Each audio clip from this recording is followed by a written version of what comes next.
pemantauan oleh penguatkuasa SW Corp. SW Corp tahun depan kita akan bincang strategi untuk memperhebatkan lagi kelengkapan SW Corp, termasuk mungkin membeli motosikal ada siren, okey, boleh senang terjah ke kawasan tanpa beri notis.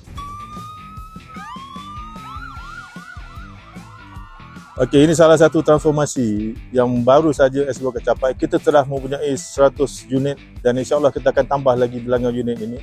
Kita ingin memaklumkan kepada masyarakat bahawa SW Corp akan berada di mana-mana dan kehadiran kami nanti akan memberi impak yang besar.